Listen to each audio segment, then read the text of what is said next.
Edward's Day Out. Once upon a time there was a little engine called Edward. He lived in a shed with 5 other engines.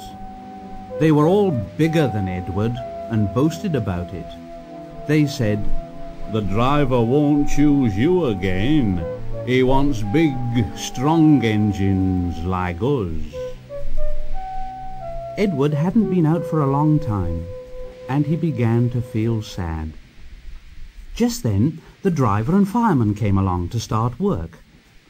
The driver looked at Edward and said, "What's the matter? Are you feeling sad? Would you like to come out today? And Edward said, "Oh yes, please." So the fireman lit the fire and made a nice lot of steam. Then the driver pulled the lever and Edward puffed away.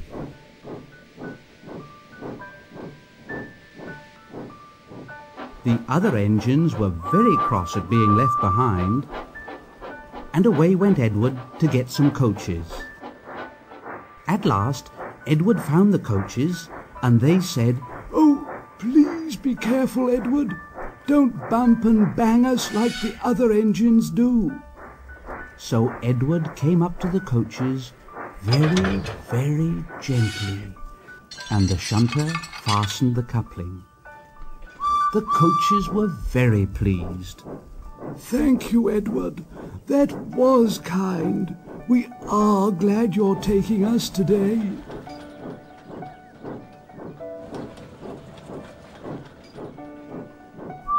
Then they went to the station where the people were waiting.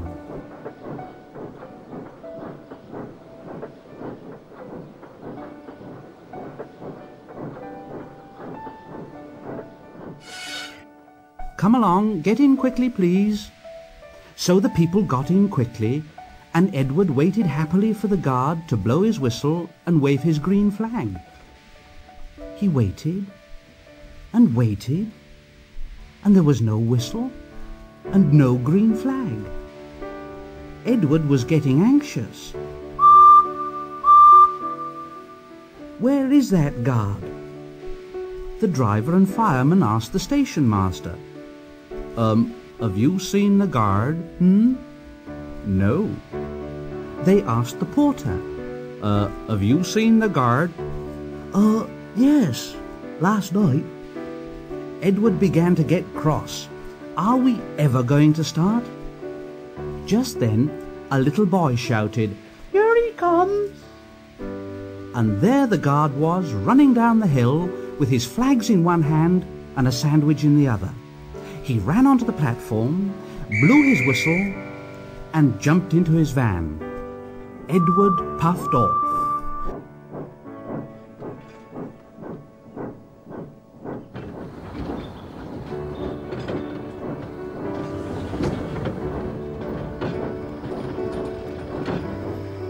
He worked so hard that the driver promised to take him out again next day.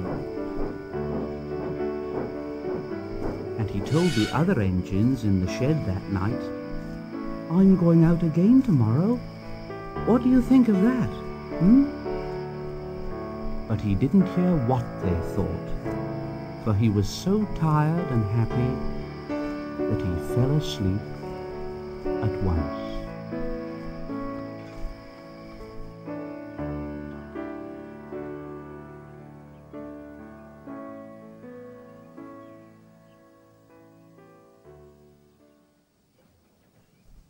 Edward and Gordon.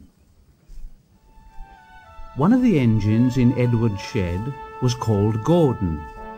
He was very big and very proud. "You watch me this afternoon, little Edward. When I rush through with the express, that'll be a splendid sight for you." Just then his driver pulled the lever.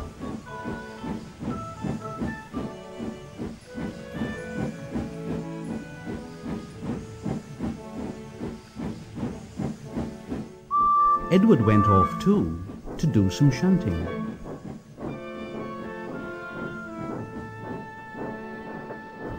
Edward liked shunting.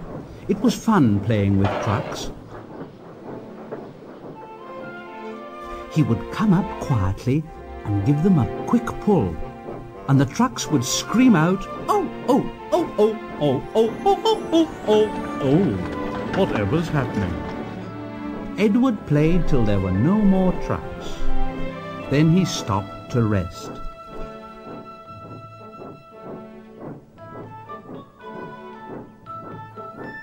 Presently, he heard a whistle, and Gordon came puffing along very slowly and very crossly. Instead of nice shining coaches, he was pulling a lot of very dirty coal trucks. He went slowly through with the trucks clattering and banging behind him.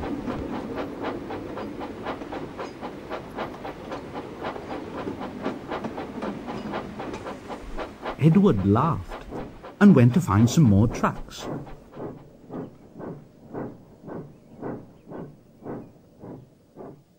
Soon afterwards, a porter came and spoke to Edward's driver.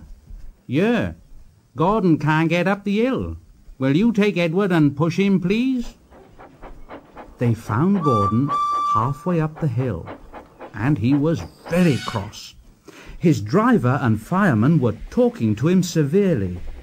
"You're not trying, Gordon. You're not trying at all."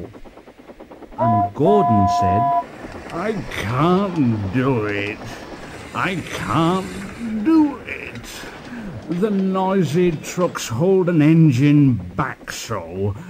If there were coaches now, clean, sensible things that come quietly, that would be different. Edward's driver came up. We've come to push you." "Oh, it's no use at all." "Well, you wait and see." They brought the train back to the bottom of the hill.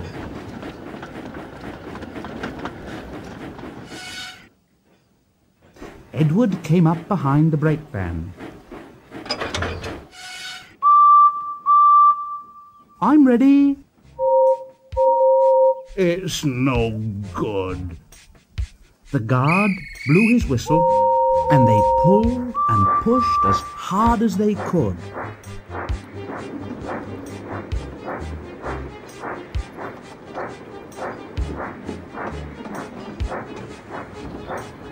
Edward pushed and puffed and pushed as hard as ever he could, and almost before he realized it, Gordon found himself at the top of the hill.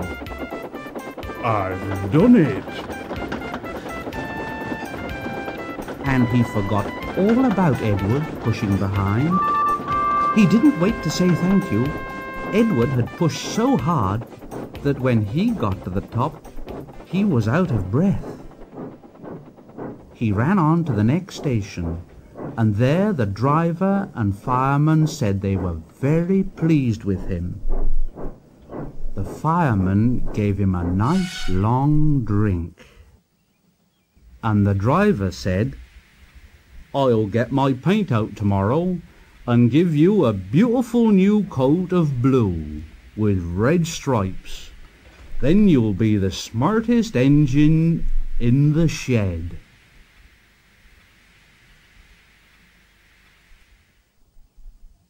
The sad story of Henry. Once an engine attached to a train was afraid of a few drops of rain.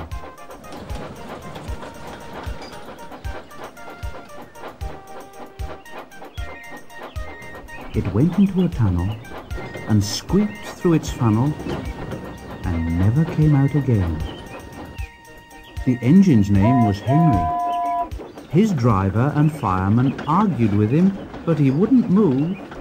He said, No, I shan't come out so that the rain will spoil my lovely green paint with red stripes." The passengers came and argued too, but Henry would not move. A fat director who was on the train told the guard to get a rope. Fetch a rope, will you? That's right. Now, Henry, we will pull you out. They hooked the rope on, and all pulled, except the fat director. My doctor has forbidden me to pull, don't you know? They pulled, and pulled, and pulled, but still Henry stayed in the tunnel. Then they tried pushing from the other end. The fat director said, 1, 2, 3, push! But he didn't help himself. He said, My doctor has forbidden me to push. They pushed and pushed and pushed, but still Henry stayed in the tunnel. At last, another train came. The guard waved his red flag and stopped it. The 2 engine drivers, the 2 firemen, went and argued with Henry. Look, Henry, it's stopped raining. Yes, but it'll begin again soon, and what will become of my green paint with red stripes then? So they brought the other engine up, and it pushed and puffed and puffed and pushed as hard as ever it could. But still Henry stayed in the tunnel.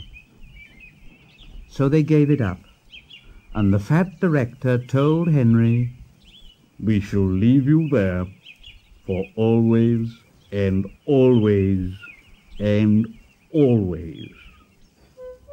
And they built a big brick wall in front of Henry. Now Henry can't get out, and he watches the trains rushing through the new tunnel. He's very sad because no one will ever see his lovely green paint with red stripes again. But I think he deserved it, don't you? Edward, Gordon, and Henry. Edward and Gordon often went through the tunnel where Henry was shut up. Edward would say, "Hello," and Gordon would say, Serves you right. Poor Henry had no steam to answer. His fire had gone out. Soot and dirt from the tunnel roof had spoiled his lovely green paint and red stripes. He was cold and unhappy, and wanted to come out and pull trains too. Gordon always pulled the express. He was proud of being the only engine strong enough to do it. There were many heavy coaches full of important people like the fat director who punished Henry.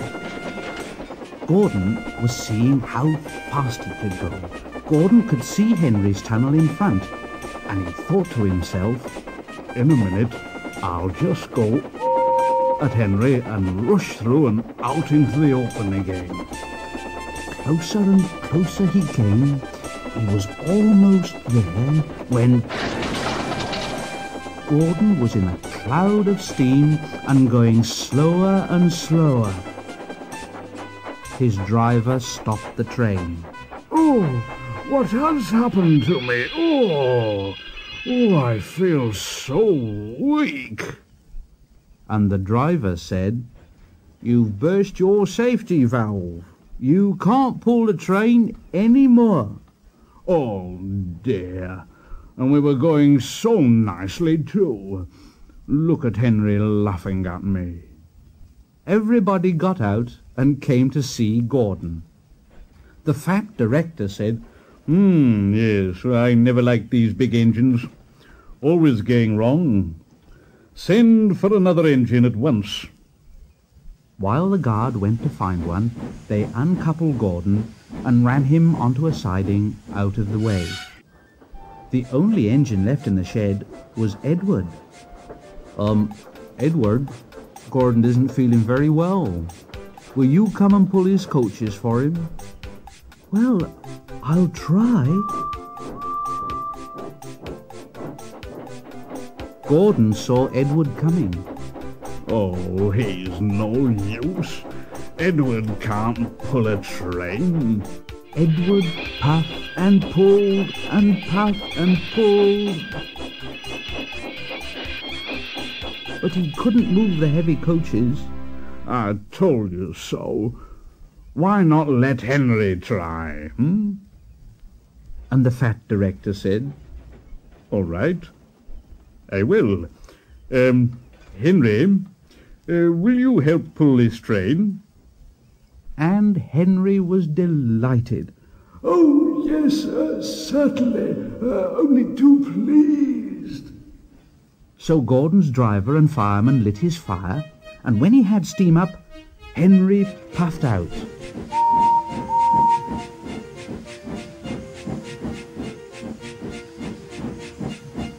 I'm so stiff. I'm so stiff. You'd better have a run and ease your joints and find a turntable. Henry came back feeling much better, and they put him in front. Edward said, I'm ready. So am I. The heavy coaches jerked and began to move, slowly at first, then faster and faster. We've done it together. We've done it together. We've done it together. We've done it together. Hooray, you've done it. Hooray, you've done it. Hooray, you've done it.